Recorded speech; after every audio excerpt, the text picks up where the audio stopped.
ఈ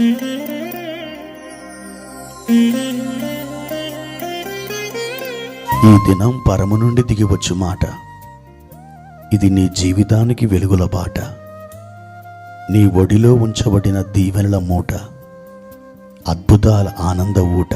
మే 13 సంవత్సరమంతా మీరు బైబిల్ చదివి ముగించడానికి ఈరోజు మీరు చదవలసిన లేఖన భాగము ఉదయం రాజుల 2వ గ్రంథం 17, 18 అధ్యాయములు, సాయంత్రం యోహాను సువార్త 3వ అధ్యాయము 19 నుండి 36 వరకు. ప్రియమైన దేవుని బిడ్డలారా, ఈ ఉదయకాల సమయంలో ప్రభు కృప మీకు తోడై ఉండునుగాక. ఎలా ఉన్నారు ప్రియులారా? బాగున్నారు కాదు?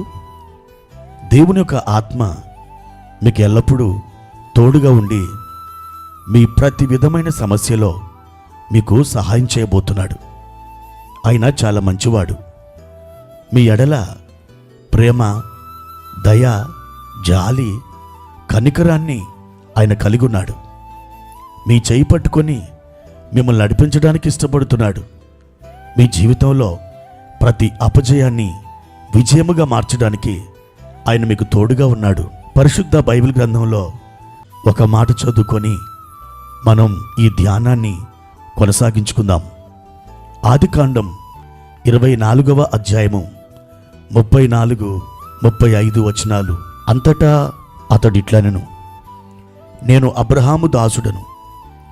యెహోవా నా యజమానుని బహుగా ఆశీర్వదించెను గనుక అతడు గొప్పవాడాయెను. అతనికి గొర్రెలను, గొడ్లను, వెండి బంగారములను, దాసదాసీ జనమును, ఒంటెలను, గాడిదలను దయచేసెను.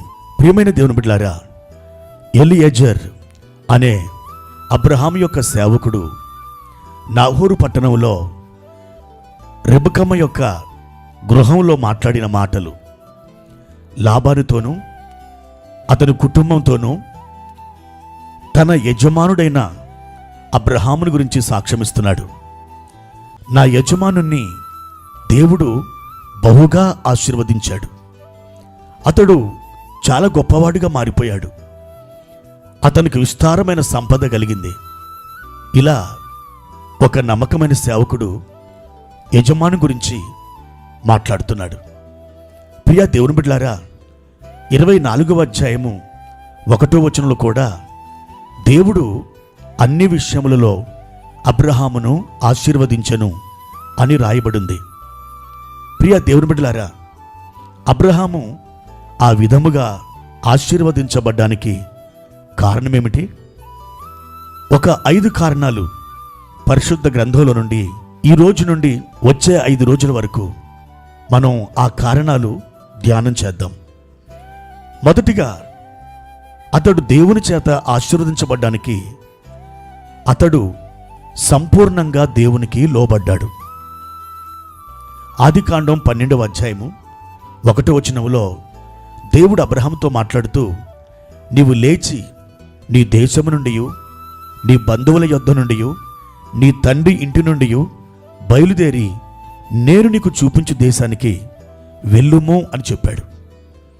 ప్రియమైన దేవుని బిడ్డలారా, 12వ అధ్యాయము 4, 5 వచనాల్లో చూస్తే అబ్రహాము దేవుడు ఏ దేశానికైతే వెళ్ళమని చెప్పాడో ఆ దేశానికి బయలుదేరినట్లుగా మనం చూడగలం. అవును దేవుని బిడ్డలారా, అతడు దేవునికి సంపూర్ణమైన విధేయత కలిగి ఉన్నాడు. అంత మాత్రమే కాదు, ఆదికాండం 17వ అధ్యాయం 23వ వచనంలో సున్నతిని గురించి దేవుడు మాట్లాడాడు. దేవుడు మాట్లాడి పరమునకు వెళ్ళినప్పుడు ఆ దినమందే అబ్రహాము, ఇష్మాయేలు, తన ఇంటిలో ఉన్న సేవకులందరూ సున్నతి పొందారు. ఆ దినమందే ఒక 3 రోజులు, ఒక వారం రోజులు, ప్రభువా మీరు ఆగండి, ఆ తర్వాత ఈ సున్నతి సంస్కారాన్ని మేము చేసుకుంటాం అని దేవుణ్ణి అడగలేదు. ఆ రోజునే దేవునికి లోబడ్డాడు. ఆదికాండం 21వ అధ్యాయంలో దేవుడు చెప్పాడు, హాగరును ఆమె కుమారుడైన ఇష్మాయేలును వెళ్ళగొట్టుమని. తెల్లవారినప్పుడు అబ్రహాము లేచి ఆ కార్యాన్ని జరిగించాడు. ఆ రాత్రి అతి కష్టం మీద నిద్రపోయాడు. కానీ దేవుడు చెప్పిన మాటకు సంపూర్ణంగా లోబడ్డాడు. ఆదికాండం 22వ అధ్యాయంలో దేవుడు, నీవు ప్రేమించు ఇస్సాకును తీసుకొని మోరియా దేశములోని నేను నీతో చెప్పబో పర్వతములలో ఒక దాని మీద దహనబలిగా అతను నడిపించుమని దేవుడు సెలవిచ్చాడు. తెల్లవారినప్పుడు అబ్రహాము లేచి ఆ స్థలానికి బయలుదేరి తన కొడుకుతో పాటు వెలుచున్నాడు.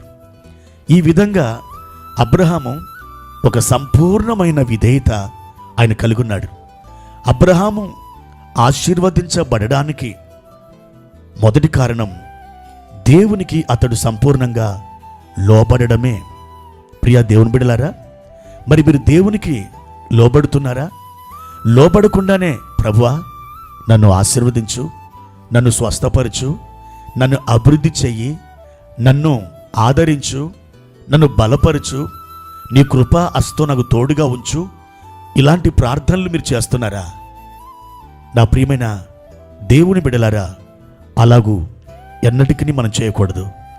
దేవునికి మనం లోబడినప్పుడు తప్పకుండా ఆయన అడుగులు మన వైపుకు పడతాయి. ఒక గొప్ప దైవజనుడు చెప్పిన మాట ఈ సందర్భంగా మీకు చెప్పాలని ఆశపడుతున్నాను. అదేమిటంటే, ఆలస్యముతో కూడిన విధేయత దేవుని దృష్టిలో సంపూర్ణమైన అవిధేయత అన్నాడు. అవును దేవుని బిడ్డలారా, మీరు వెంటనే దేవునికి లోబడడం అలవాటు చేసుకోండి. అది మీకు క్షేమం, అది మీకు మంచిది. ప్రార్థన. పరిశుద్ధుడా, ప్రేమ కలిగిన తండ్రి, మీ ఘనమైన నామానికి వందనాలు. మహోన్నతుడైన దేవా, ఇదిగో ఈ సమయంలో మేము మిమ్మల్ని స్తుతిస్తున్నాం, మహిమపరుస్తున్నాం, ఘనపరుస్తున్నాం. అబ్రహాము అన్ని విషయములలో ఆశీర్వదించబడ్డాడని వాక్యము సెలవిస్తుంది. దానికి 5 కారణాలలో మొదటి కారణాన్ని ఈ ఉదయకాలం ధ్యానం చేశాం. అతడు మీకు సంపూర్ణంగా లోబడ్డాడని పరిశుద్ధాత్మ ద్వారా మేము బోధించబడ్డాం. మా నాయన, మీరు సెలవిచ్చిన ఏ సంగతులలోనైనను మేము ఆలస్యము చేయని విధేయత కలిగి ఉండడానికి సహాయం చేయమని యేసు నామములో ఈ ప్రార్థన వేడుకుంటున్నాను తండ్రి. ఆమెన్.